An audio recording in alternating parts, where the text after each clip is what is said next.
there is so much work to be done that women are in a unique position to do.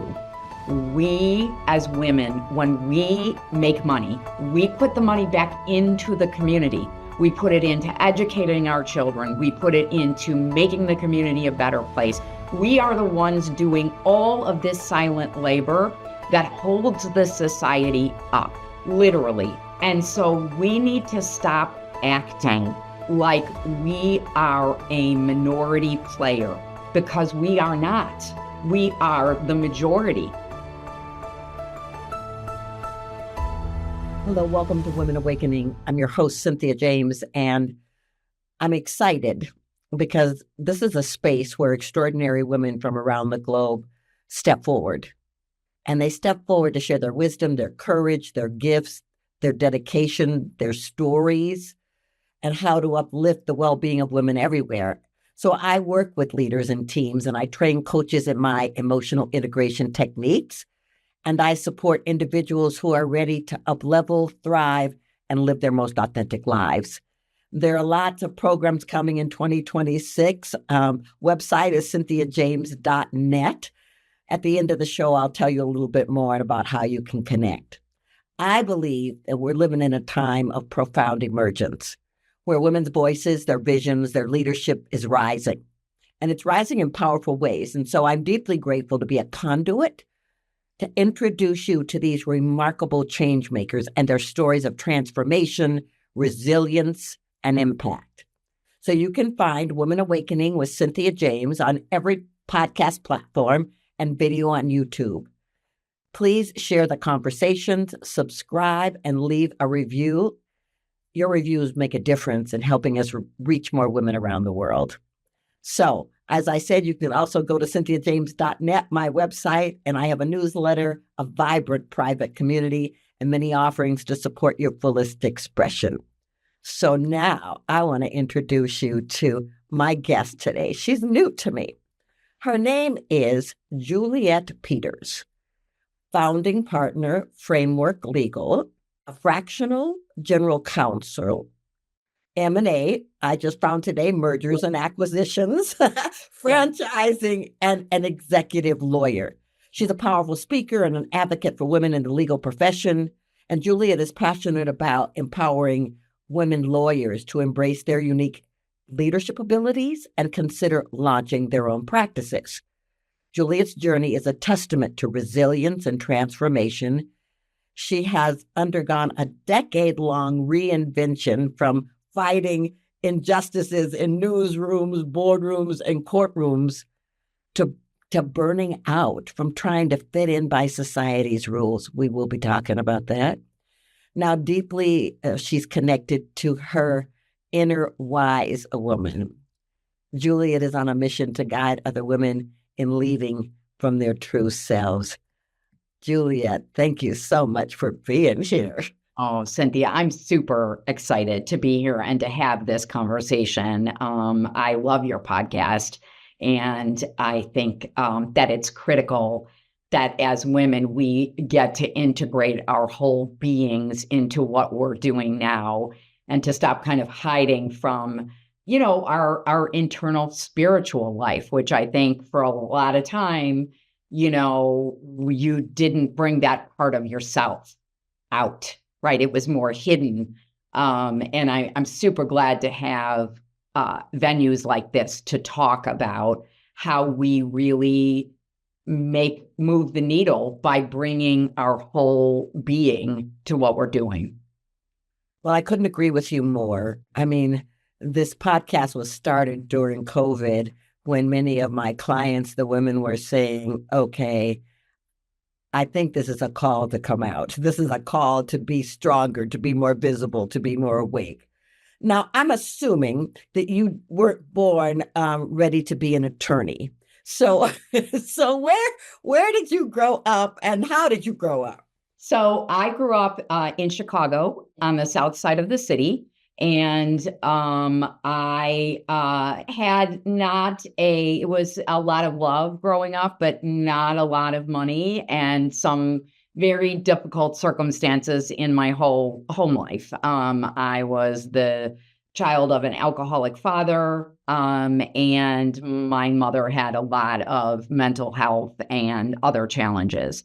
So I was parentified at a very young age. And so the thing about parentification, right, is that you either go one direction, which is not a good direction, unfortunately, or you go the other direction, which it makes you extremely driven to succeed and really control your circumstances, the kind of control you were not able to have when you were a child, right?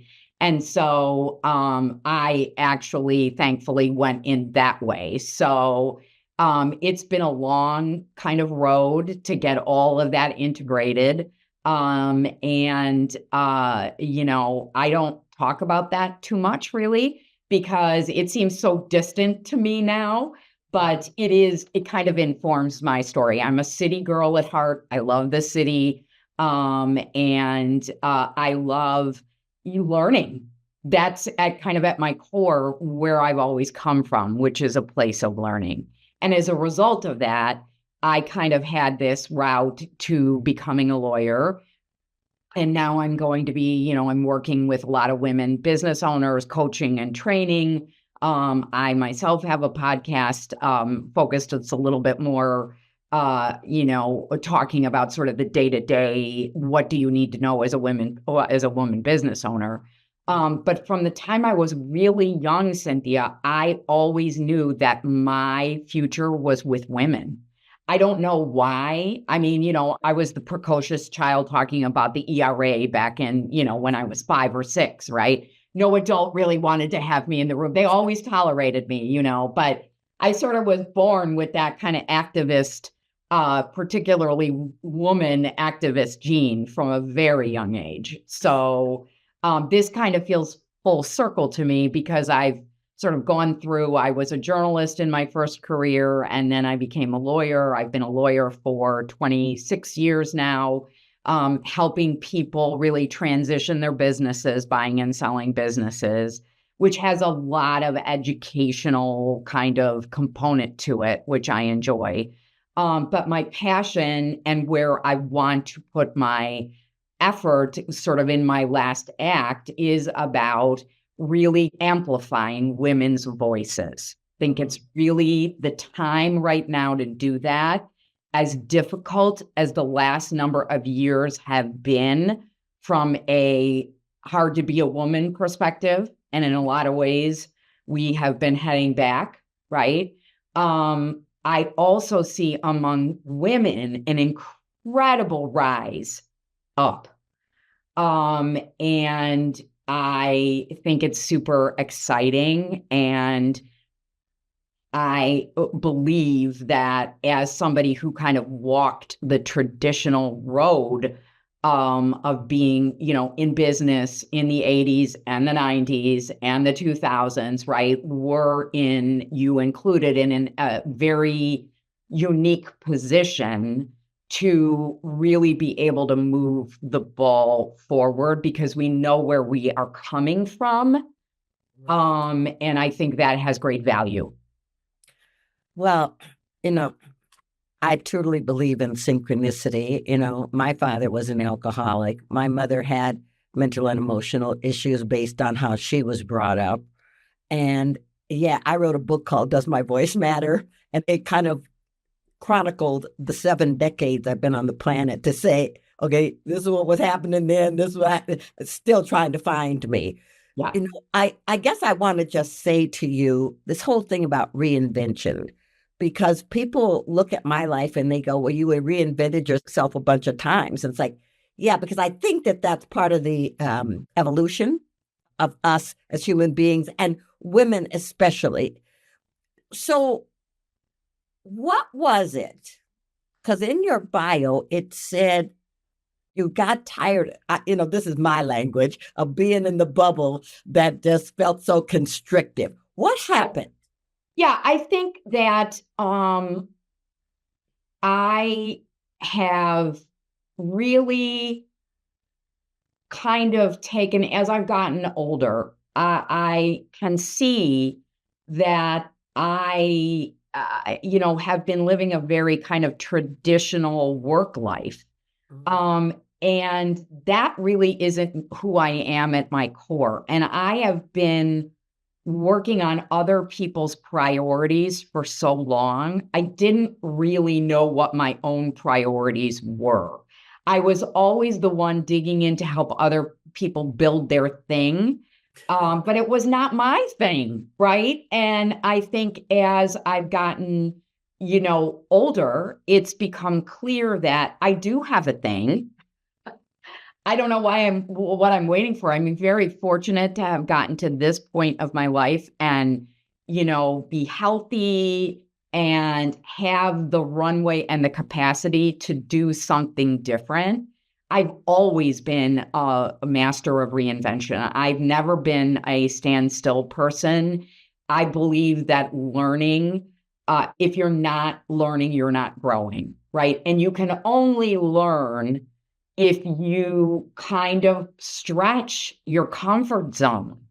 And so I've done that, but within the confines of a really kind of traditional and very practical, framework. And I think that as I was at a retreat a couple of years ago, and we were doing a drumming circle, and the more that I was beating on that drum, the angrier, I mean, really ragey anger was coming out. And it dawned on me that what I was so angry about was really the suppression of women's voices. It wasn't just about the suppression of my own, because I feel that I have given voice when others couldn't give voice, right? And I have always kind of stood up to defend those that felt like they were not in a position to be able to defend themselves. But I never did that for myself. And I was really angry that it felt like a connection to all of the ancestors going back of women, right? Of just what we've had to walk as women has been so darn difficult. And I think it's time for that to end. Just time for that to end, period. Well, hallelujah. That's because, right? so this is what I want to say to you. I had a moment like yours where I was like, I had spent so much of my life building other people's empires and other people's businesses. And I was like, well, why aren't I doing me? And then I realized maybe I don't know how to do me. So, I went and did training and all that kind of stuff. But I want to talk about your clientele. Yeah. Because there's a couple questions within me. The first one is, when women come to you and they know they want to grow, they know they want to expand, they know they want to be in higher service, but they're nervous. They're not sure they know where they're going. They're not sure about their relationship to money. And so talk to me about dealing with these women. Well, first of all, that is a work in progress for every woman that I know. It's even a work in progress for me. As I am in this kind of age of reinvention myself, I have to fight a lot of scaries in my own head because I have built a very successful business. And so transitioning into something that's much more unknown, right, and much less stable it's hit every button I've had going in my body about money, right? And I think that one of the first things I do when I'm working with women business owners is we tackle sort of what I would say kind of the life and mindset stuff first, right? That is usually the first place to be started. But also, then we move into money fairly quickly because there is so much mindset and junk around money. And as women, it's not that we are all the same, but we have different, but a similar set of, scaries in our head related to money. It's either, not worthy or saw money as a corrupting. I always saw money as a corrupter. I knew that I never wanted to be in service and destitute. I had done that in previous lives, right? But I also saw that real wealth. My view of it was that it came with uh, really a lot of baggage in terms of corruption. And Yes. so I had to work, I am always working through that, right? So we head into very quickly issues around money and how is that showing up in your business? Because if you don't get a hold of that, you will not succeed in your business. And that's a shame for all of us. I mean, I don't know if you know this statistic, but if you don't, it will knock you backwards. Only 1.9% of women business owners ever crack seven figures. Okay. Oh, wow. And only 4% ever crack six, right? Wow. So, and then there are a bunch of people in the middle, what we call the messy middle, where, those problems are, that's unique in that growth trajectory from six figures to seven figures, because then you do have systems you need to deal with. You have to deal with your issues around people. That is another place women have a tremendous amount of baggage, is around people, and hiring of people, and managing people. But that group moving from six figures to seven figures, there's a lot of things that are unique to women, but then there are just a lot of sort of things that you have to deal with as a business owner who is in that scaling framework, right? So that's kind of more of a little bit of a hybrid. But honestly, I think that as women, we have to talk openly about our stories around money, and we have to solve them, because that is something that is holding us back. Yes. Ugh. Yeah. Okay. So this is so interesting. So when I decided to go out on my own, I joined a leadership program, and they gave me a coach. And our very first phone call, she said, "Okay, let's talk about your relationship to money." And I started crying. I'm like, "Oh no." Yeah. She's going for the really weak spot right away. He's like, "We're going in." Yeah. And it was such an interesting thing, because I had told myself a bunch of stories that weren't true, including I wasn't good with money. There was that's a common story.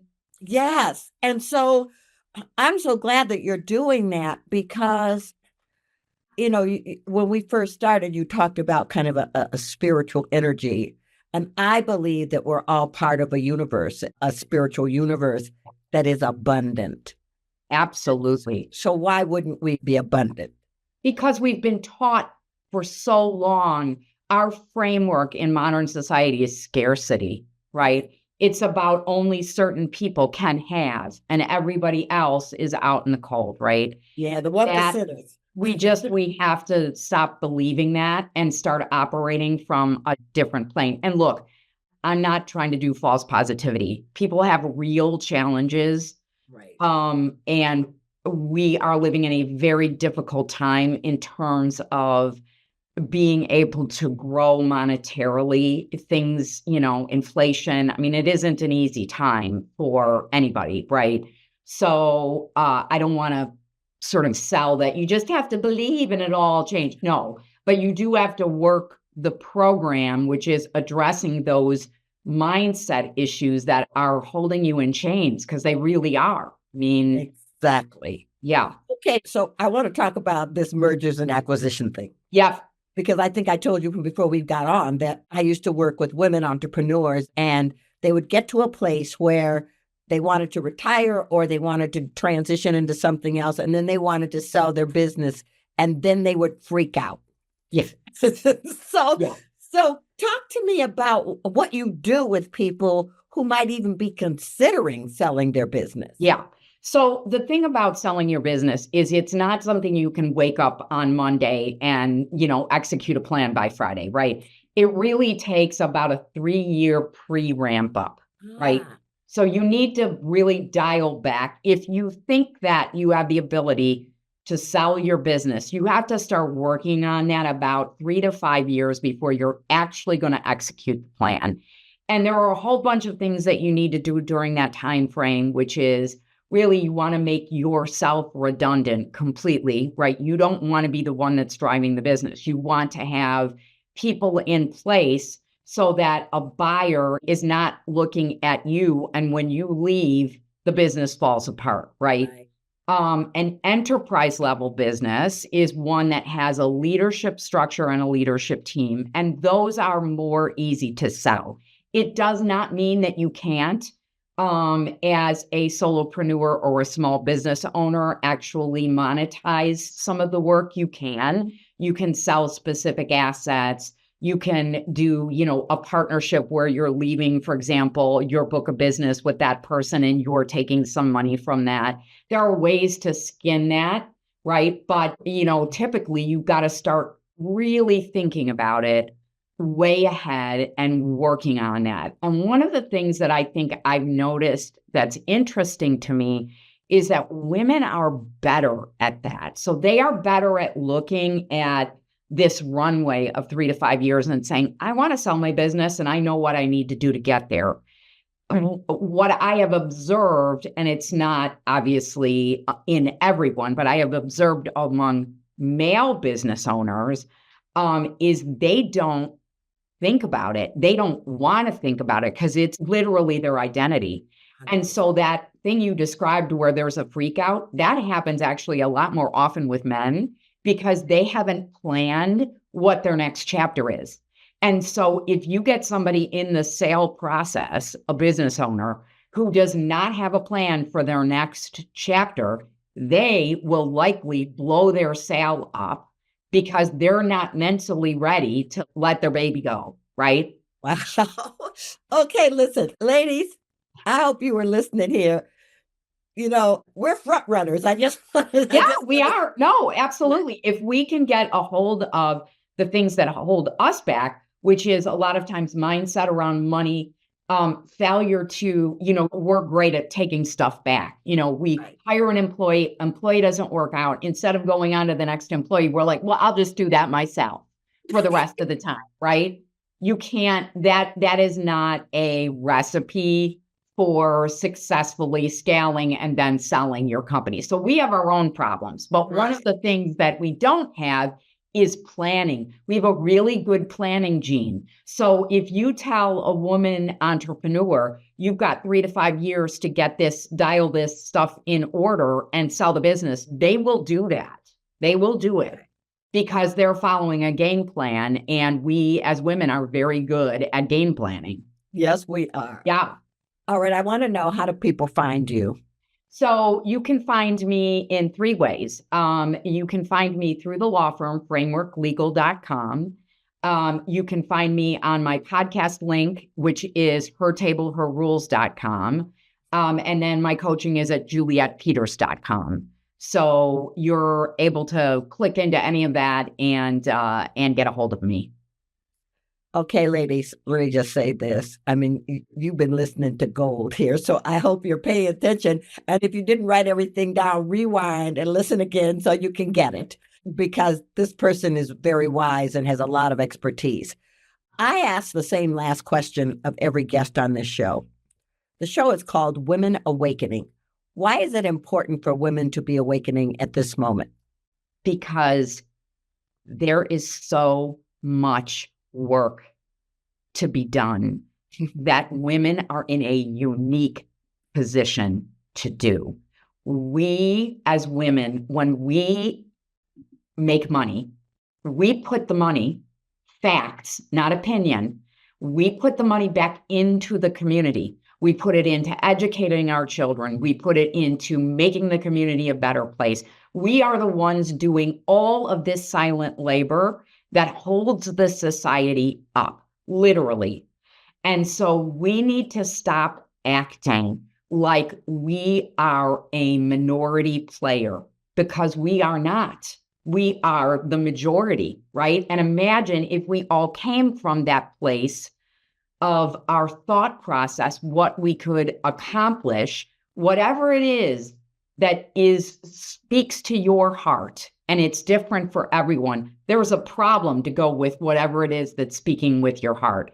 The cavalry isn't coming. We're the cavalry, right? So you got to clear out the cobwebs and do what you can, because we are in such a unique position at this time in history to really change where we're heading.